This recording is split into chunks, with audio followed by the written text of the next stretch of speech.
So I was on Black Ops the other day, just having a look around at stuff I had in theatre mode and that, and I found this old game that's, from, well, I say old game, it's from like nearly a year ago. I think the date said it was the 22nd of May, and I'm recording this on the 20th of May, so yeah, almost a year shy, 2 days, so yeah, pretty old game. I got a different gamer tag and all that because I like to change it all the time. So, don't hate on me for if I play like a bitch or anything because, back in the day, times are changing that. Although I am using Skorpions, which is, how do I put it, like, manly good and all that. So, anyway, yeah, had this game and I thought, why not do a mandatory, obligatory Black Ops 2 wishlist thing since, that's what people want to hear nowadays, and that's what all the game stuff is, what should we say, centred on, which, I don't really see the appeal of it. I mean, I was watching the Champions League final yesterday, come on Drogba, and apparently there was a Black Ops 2 trailer there, and I completely missed it because I went out of the room for a few minutes, and yeah, I heard it was just basically the same thing as before with a few different images or whatever, so nothing really to get excited about. And after watching the the trailer from like the first one that came out, I am honestly not really looking forward. The only thing that is making me look forward to the game, or the only thing I'm looking forward to, is I've heard that there's 8-player zombies, which that'll be good. I mean, the fact that there's zombies in it is oh baby, a triple. Like, the zombies is one thing I suppose I'd be looking forward to anyway, probably one of the few things, but the fact that if it's like, they're making it bigger and that is, it's pretty good. Because zombies is good. I'm thinking of probably recording some zombies at some point, just with some randoms and stuff, because yeah, I do enjoy it. But anyway, if we go back to what I want in Black Ops 2, the first few things are just going to be sort of what everybody wants.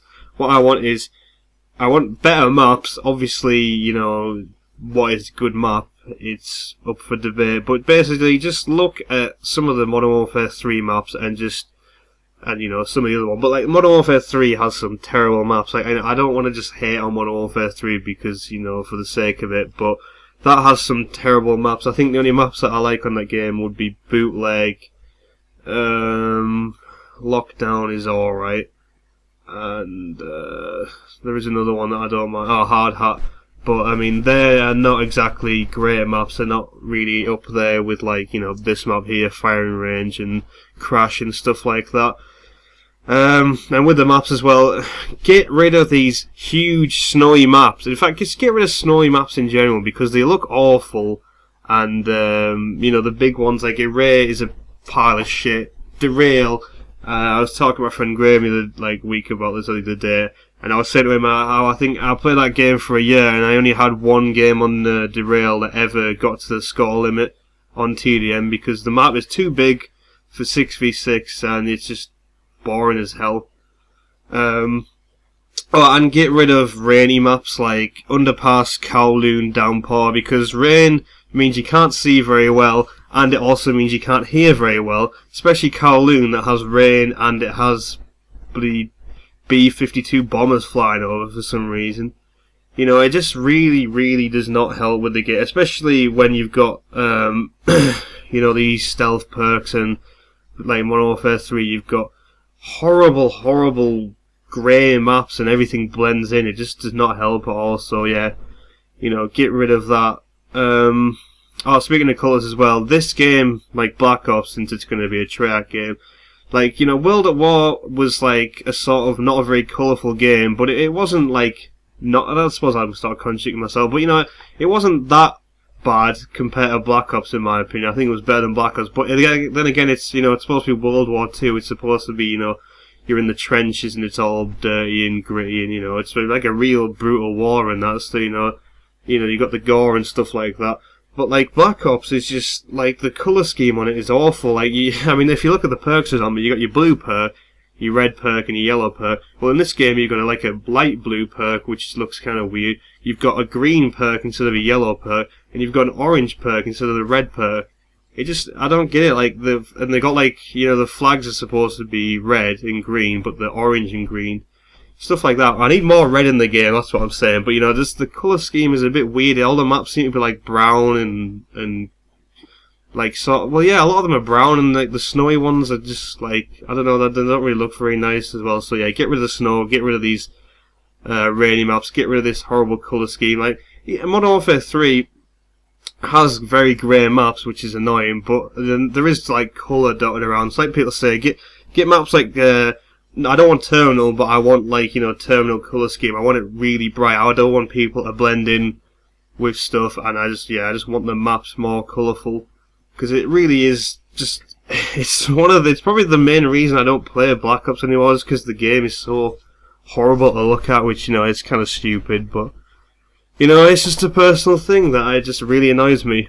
Another thing that I had in mind for the multiplayer, in Domination, they need to do something. Well, actually, the first thing they need to do is bring back, Black Ops did it right, bring back the scoreboard that has your caps and defends on it. Like, just get rid of this. Modern Warfare 3 just has your kills and deaths on every game type. Like, that needs to go. What you need is, like, the same scoreboard on this way. You know, if you're playing Domination, it has your caps, defends, you're playing, Sabotage, Search and Destroy, whatever, you got your plants and diffusers, so you need that.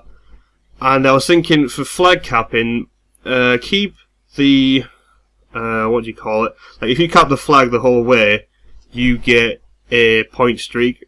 I think that's absolutely fine, you know, it's supposed to promote, like, you know, objective play. Never really see it that much in Modern Warfare 3, but for people like myself that do cap flags, or try to cap flags more often, you know, it's good. It does, you know, it's nice to get rewarded for that. But I was thinking, like, if you cap a flag, what it should do with the points is, you don't get points for capping the flag at the end. Basically, you get points during the capture, if that makes any sense. So you get like a quarter of the way up, you get 20 points, you get 2/4 of the way up, or half, sorry. You know, you get 50 points. So that sort of thing. So that way, you don't get these douchebags that come in at the last second and get the whole points, and then also at the same time, people like, I mean, I don't know about you, but the amount of times I've been on a flag for, you know, by myself for a while, get to about, excuse me, get to, you know, nearly capping out or whatever, and you either step off for a second, or you get killed and someone else, you know, gets the flag cap, and you get no credit for it. You don't get any points, you don't get any, you know, it doesn't say you captured it or anything, and it basically just means like you put in all the effort and you get like no reward for it or no credit for it. So in, you know, something like that, or maybe sort of like Hardline does in Modern Warfare 3 with the assist. Like maybe if you cap like half a flag and then you cap half of another flag, that counts as a flag cap. Something like if something needs to happen. Like in that sort of thing. I'm not saying that that should be the way it is. I'm just saying something like that. Nice knife fill there, Craig. Oh, this bit's actually quite funny. I'm just waiting for this guy to turn around, and I've got a knife him, and he turns around and knifes me back. That is hilarious. What an idiot I am. But yeah, it needs something to do like that to fix the Domination thing, because it is quite annoying.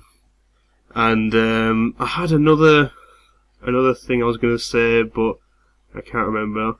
But yeah, basically just, you know, general stuff as well, like weapon balance, sort that out. I mean, that could be a whole nother video itself. I would like to see more Akimbo weapons in the game like this, and, you know, kind of like, I mean, like I say with the weapon balance, but I do like the odd, you know, stupid gun, and Black Ops had quite a lot of them. I think as well, with Black Ops weapons, like, sort out the variety of weapons, because there seem to be a lot of assault rifles and SMGs, not many LMGs, not many shotguns, and a lot of the like SMGs and assault rifles seem, you know, a bit useless to the other ones. So, you know, like the FAMAS is just amazing. Why use an M14 when you can use that sort of thing? So that's just my general thing. I could probably do another video about it. I might do another part, but that's going to be the end of the video. Getting 50 kills with a Scorpion there, I was pretty happy with this gameplay, and it's been sat there for a year, so I figured why not get it out. So thanks for listening, hope you enjoyed, hope you maybe agree with my ideas or not. If you did or didn't, just leave a comment, and yeah, see you later.